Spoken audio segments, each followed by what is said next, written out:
मैंने शोभा यादव जी से कहा, ये जानी मानी वर्कर हैं, सोशल वर्कर हैं, पॉलिटिकल एक्टिविस्ट हैं, ये किस पार्टी में हैं नहीं है, मुझे इसमें कोई इंटरेस्ट नहीं है। मुझे इसमें इंटरेस्ट है कि जब जब ऐसे इशू हुए तो मेरी इनसे वार्तालाप हुई। तो मैंने इनसे कहा कि आप, मुझे यहाँ के रांची के बारे में नहीं पता है, मुझे किसी भी तरीके से रूपेश पांडे के घर जाना है। तब मैंने अपने साथी जो बनारस से LLM करके आए हैं, ओम यादव जी, जो पूरे देश में मेरे कोऑर्डिनेशन के प्रोग्राम हैं, मेरे और हमारी टीम के प्रोग्राम देखते हैं, मैंने उनसे कहा यार 10,000 रुपये मुझे कहीं से ला के दो। तब उन्होंने अपने ATM कार्ड से, जो आदमी रोज़गार नहीं करता उसने मुझे 10,000 रुपये दिए, और ये बात मैंने गुपचुप जाके बताई और उनकी माँ को दिया, और मैं जो कर सकता था करने की कोशिश की। लेकिन मुझे दुख इस बात का है, दुख इस बात का है कि मुझे यहाँ जब गया तो उनकी माँ से मिला, उनकी दादी से मिला, उस घर की हालत देख के मुझे लगता था यार हिंदू होना पाप है क्या? ये हजारों हिंदू नेता, ये मंदिरों पे मुकुट चढ़ाने वाले, सोना चढ़ाने वाले, ये अमेरिका लंदन में अपने बच्चों को भेजने वाले, ये कितने बेहया और बेशरम लोग हैं यार।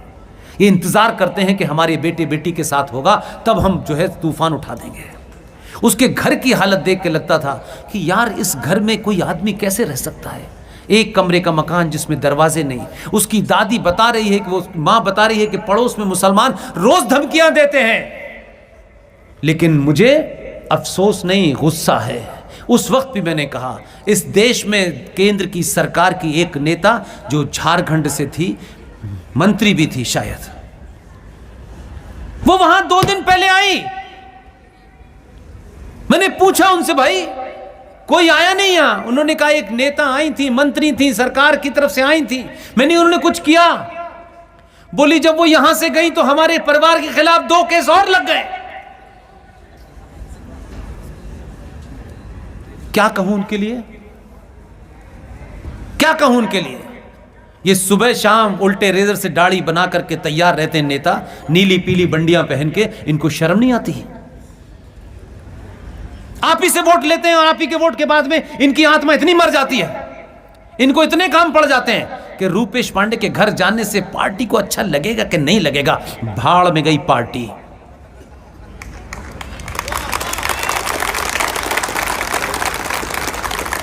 ये बेगैरती इसलिए है कि आप जैसे लोग सवाल नहीं पूछते। उनके यहां अगर एक घटना घटती है गाजियाबाद में, तो UNO के अंदर प्रधानमंत्री एक लंदन के किसी होटल में थे, उसके बाहर प्रदर्शन कर दिया। हम तो पहले ये देखेंगे ये जाति किसका है, फिर हमें इससे कितना फायदा होगा, फोटो छुपकाने से कितने वोट मिलेंगे तो नेताजी तस्वीर खिंचाएंगे। हम इतने स्वार्थी और मक्कार लोग हैं, ये हमको मानना चाहिए। हम इससे बाहर नहीं निकलेंगे, आप कोई युद्ध नहीं जीत सकते। सत्ताएं बदलना बहुत बड़ा काम नहीं है, सत्ताओं में रह करके राष्ट्र की परंपराएं, मान्यताओं, सरोकारों को बचाए रखना बड़ा काम है। इसलिए देश चलाने के लिए सरकार होती है, राष्ट्र को समाज चलाता है। आपके यहां तो मैं दिन में 50 ऐसे मैसेज देखता हूं, फला मंदिर पे कब्जा हो गया, पुष्पेन जी कुछ कहिए। मैंने कहा मेरे बोलने से कब्जा हटता हो तो मैं यहीं से बोल देता हूं। लेकिन कोई खुद अपनी भूमिका तय नहीं कर रहा। वो कहते हैं वो करेंगे वो करेंगे, अरे छोड़ो, भूल जाते हैं, हर दिन भूल जाते हैं। इसलिए राष्ट्र मेरी मान्यताओं से, आस्थाओं से, परंपराओं से चलता है, सरकार के संविधान से नहीं चलता। और आज हम इतने नीचे गिर गए हैं कि सनातनी हिंदू समाज का जो सबसे शीर्ष, जिसे आप शंकराचार्य कहते हैं, आज एक शंकराचार्य को विदेशी महिला दिल्ली से फोन करके तमिलनाडु की मुख्यमंत्री को ब्लैकमेल करती है उसके नंबर 2 के पैसे के कारण, और रात में 1 बजे आपके शंकराचार्य को घसीटते हुए 85 साल के उस बुजुर्ग को जेल में डाला जाता है, क्योंकि वो शंकराचार्य, जो सनातनी बेटियां बेटे चले गए थे उनको घर वापसी कर रहा था, और दिल्ली में उस विदेशी महिला को ये बिल्कुल ही काबिल कबूल नहीं था। 85 साल का हमारे शास्त्रों का ज्ञानी, सबसे बड़ी पीठ का आदमी, उस शंकराचार्य को घसीटते हुए रात में बंद कर दिया गया, उस पर बलात्कार का आरोप लगाया। वो किस दिन उनकी मृत्यु हो गई, इस बेहया बेशरम बेगैरत सनातनी समाज को पता नहीं है। कौन चिंता करेगा आपकी? आपको लगता है कोई आएगा? कोई नहीं आएगा। बहादुरों के पीछे दुनिया खड़ी होती है, कायरों के पीछे कोई नहीं खड़ा होता। अपने अंदर के पुरुषार्थ को जगाइए। आपकी आत्मा बिक चुकी है, उसे 2 बार पूछिए कि हम जिंदा क्यों हैं। नंबर 2 का पैसा कमाने के लिए 5 बड़ी बिल्डिंग, 600 बिल्डिंग, ये मकान, ये गाड़ियां। कश्मीर के लोगों को भी ये गलतफहमी पैदा हो गई थी, बहुत ज्ञानी हैं, बहुत पैसे वाले हैं। उन्होंने उस एस्पेक्ट को देखा ही नहीं। आज जिनके 120 एकड़ के अंदर सेब के पेड़ थे, दिल्ली के अंदर, दिल्ली हाट के सामने छोसे से उसके अंदर चुपचाप मुंह छुपा करके तंबाकू बेच रहे हैं। शर्म के मारे बता नहीं पा रहे। इतना बड़ा हादसा हो गया। हमारी बेगैरती बेशर्मी यह है, हम इतने मक्कार लोग हैं कि हमारी आंखों के सामने 1990 हुआ, लेकिन हमको पता नहीं चला। इसको बताने के लिए एक आदमी को फिल्म बनानी पड़ी, तब हमने कहा अच्छा ऐसा हुआ था। आपको जिंदा रहने का अधिकार नहीं है, बिल्कुल भी नहीं है। हम बेगैरत बेशरम लोग हैं। हम 2 रुपए किलो चावल और 2 महीने का बिजली का बिल माफ कर दो, हम किसी को भी वोट दे देते हैं। हम बातें बड़ी बड़ी करते हैं, लेकिन अपने दिल के अंदर नहीं झांकते हैं। हम बेटियों की रक्षा, मां की रक्षा, बीवी की रक्षा नहीं कर पा रहे हैं। हम हर दिन जिंदा रहकर सुबह सोचते हैं कि चलो एक दिन कट गया, क्योंकि हम खोना नहीं चाहते। जिंदगी में याद रखिए, जो लोग खोने से डरते हैं उन्हें कुछ मिलता नहीं है। और जिस समाज को मरने से डर लगता हो, जो समाज मरने का फन भूल गया हो, आप रखिए वो जिंदा नहीं रहते। भीड़ तो हमेशा होती है, भीड़ से कभी कुछ नहीं होता है।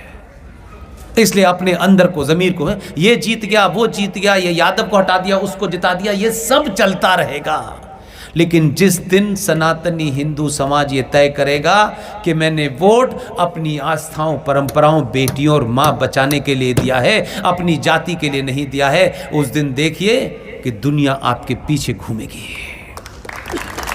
अभी तो शुरुआत हुई है, अभी कई सालों तक होना है। दलालों को और जातिवादी नेताओं को, जो जात को यहां रख के घूम रहे हो, आपके लिए योद्धा कौन है यह महत्वपूर्ण होना चाहिए।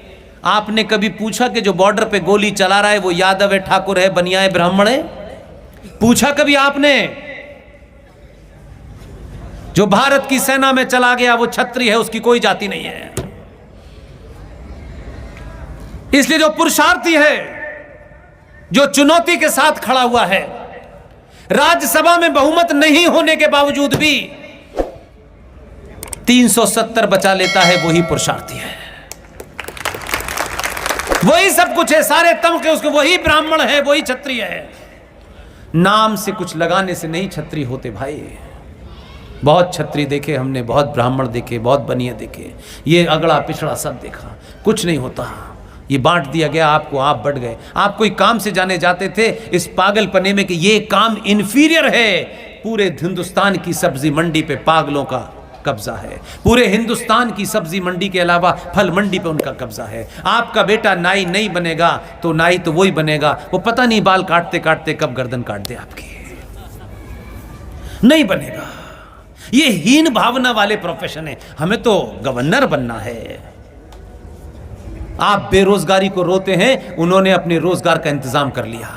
उन्होंने कहीं कोई मोर्चा नहीं निकाला कि हम बेरोजगार हैं, मोदी को गाली दें, इसको गाली दें। उन्होंने एक पैरेलल इंतजाम कर लिया। 95 करोड़ लोग सब्जी खाते हैं, उन्होंने सब्जी की कीमत तय की। सब्जी की कीमत कोई MRP सरकार तय नहीं करती। उन्होंने 100 रुपए किलो प्याज बेची, दिल्ली की सरकार गिराती है। इसलिए समझने की कोशिश कीजिए, ये युद्ध है जो दिख नहीं रहा आपको। हम उसको देख रहे हैं, इतना बड़ा बड़ा सामने हमारे नजर आता है, क्योंकि हम उसके अलावा हमारा कोई लक्ष्य नहीं है। इसलिए अर्जुन को आंख नजर आती थी, हमको सिर्फ वो नजर आ रहा है और कुछ नजर नहीं आ रहा। इसलिए हमने अपनी भूमिका तय की, न किसी पे एहसान किया, न कर रहे, न हमने इसकी कभी शिकायत की, न हमने अपनी तकलीफ़ों की शिकायत की, न हमने अपने खुश होने न रोने की, न घर का न बाहर का रोना कभी नहीं रोया। हमने सोचा ये काम हम करें, कितनी ईमानदारी से कर सकते हैं, हम कर रहे हैं, पूरे देश भर में कर रहे हैं। हम कठुआ जाके भी करते हैं, हम अखनूर जाके भी करते हैं, हम चेन्नई भी जाते हैं, केरल भी जाते हैं, अभी यहाँ से जाके मेरठ जाना है, उसके बाद कलबुर्गी जाना है कर्नाटक। ये सिलसिला जब तक शरीर में आखिरी सांस है होता रहेगा। बहुत बहुत धन्यवाद। Thank you very much.